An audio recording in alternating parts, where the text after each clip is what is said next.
Hi everyone! Today we're starting off with a new tutorial series. I'm going to try and teach you all how to draw your favorites with Spark characters. Today we're starting off with James, also known as the Swift Spark. As you can see, we're already off to a good start with the head. First a circle, and then near the circle's bottom we draw a line. And that will be the base of James's jaw. The vertical line will decide where his nose will go. James's face is triangular, but not 100%. Similar with our jaw, the end of James's jaw is also a line straight up that connects with the circle. Where the straight line and the circle meet, that is the center of the ear. You can draw a little oval for now. We'll get back to the details later. James is a cartoon character, meaning that his head is quite big in comparison to ours, and his neck is quite long. Just like your neck, it bends in a little bit at the middle. Of course, when you see me sketching in videos, I draw this base sketch much faster and with a lot less help lines, but I decided to break it down so no detail is lost and it's the absolute easiest to draw. From the bottom of the neck, a horizontal line will be our first step towards drawing the torso. The torso is also just a bunch of geometrical shapes. The chest is a box that gets slightly slimmer towards the waist, and the back is a little bit more bent than the chest.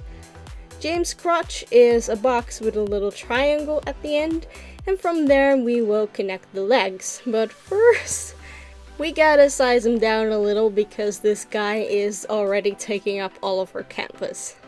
So that's better. The legs are also made up out of really simple shapes. Let's just start off with two tubes of the same length for his thighs and connect those with two ovals followed by the calves, also two tubes.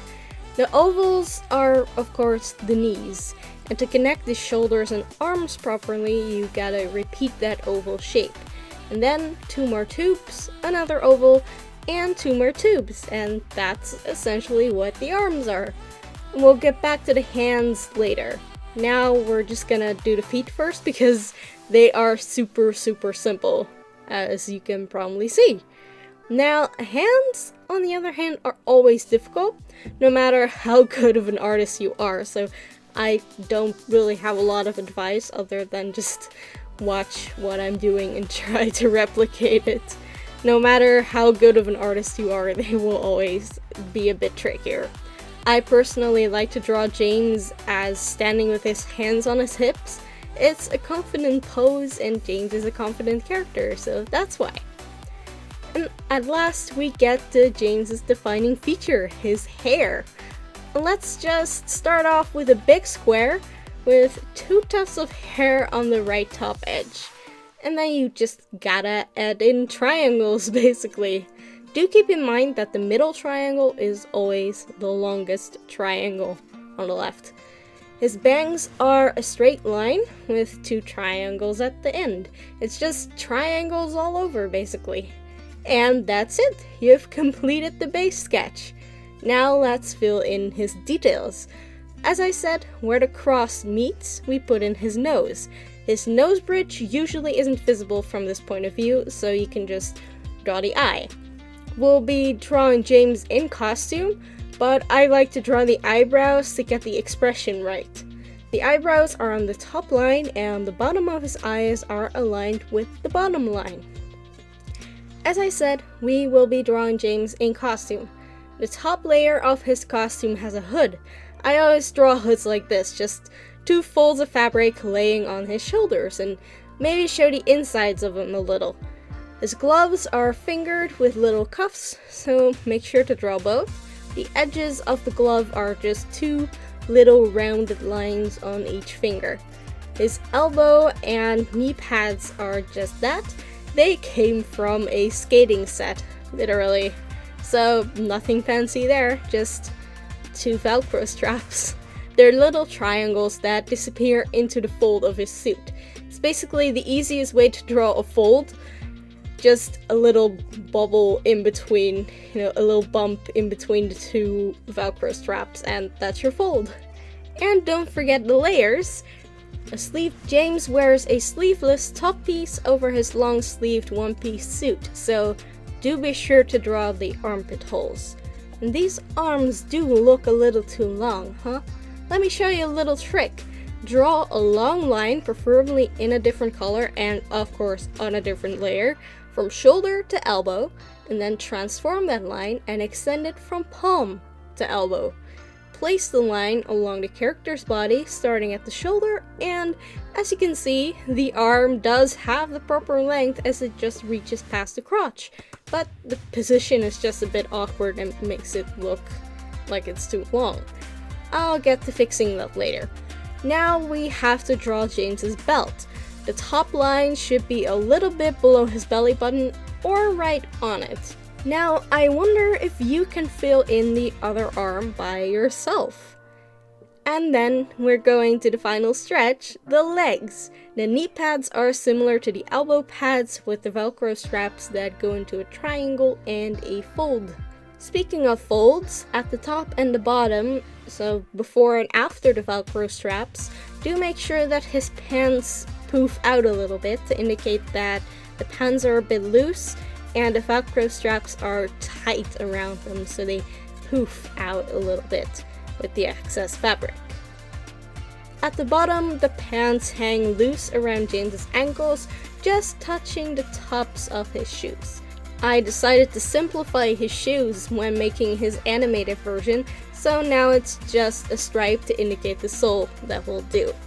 Now the hair should be pretty self-explanatory as we made a pretty good base.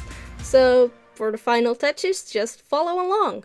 We'll quickly fix his mask first, erase the eyebrows and replace them with a connected line in the same shape, following to the end of his head. Draw his bangs on top and draw the bottom half of the mask like this, a little bit following the shape of the face, not going straight down or being too round because his face is still more angular than it is round. Hey, I mean, it's cartoon physics.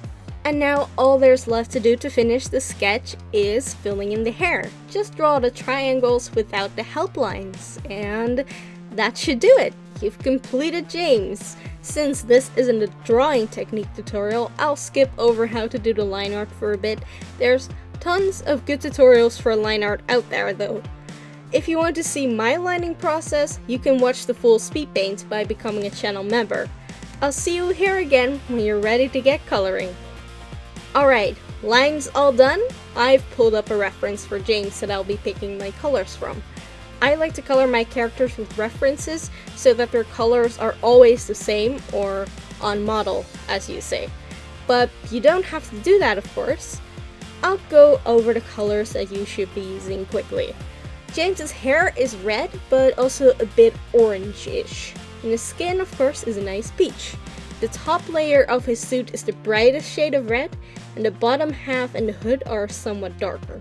The elbow and the knee pads are both the same color, and there's an even darker shade of red for the straps, and a near brown to black red for the caps themselves. James's cuffs, belt, and the accents on his gloves are gold, and so is the lightning mark on his chest, but more on that in a bit when we go to finish him off. We're not going to kill him, but just finish the drawing. Finally, the shoes are a shade of red slightly different from the inner half of his suit, with the soles being almost the same shade as the Velcro straps. As for the eyes, I always use a slight shade of blue when coloring them in. Our eye whites aren't fully white, so neither should my characters. His eyes are a navy blue, or just dark blue. I'm not sure if it's actually navy. Please don't come attack me with your Pantone color charts. Now it's time for the finishing touches. I recommend selecting the chest area of James's suit for this part, so you can't draw outside of it. Means you have to do a lot less cleaning up should you accidentally go over the lines. The lightning bolt goes up on the left side and down on the right side. Make sure to always do this the same way. The center of the lightning bolt is thick, and the edges are a bit thinner, parts near his belt and hood. And as a finishing touch, you can add 2 white shines to James's irises, because we animate them without pupils. And that's it. Congratulations! You just learned how to draw James in under 10 minutes. This is my version, and what does yours look like? Feel free to share them with me in the comments or per email, and I'll feature them on the website. To see the full speed paint of my version, you can watch it for $4.99 by becoming a channel member. A PDF version of this tutorial is available on my Patreon for the same amount. Thank you all so much for watching, and I'll be sure to see you in the next video. Hi everyone, thank you so much for watching this video. We are hard at work at bringing Swift in the Defense 5 alive for all of you, and if you want to help us getting that done, be sure to like, subscribe, support us on Patreon, or buy some merch, or become a channel member. Thank you so much for watching, and I hope to see you again.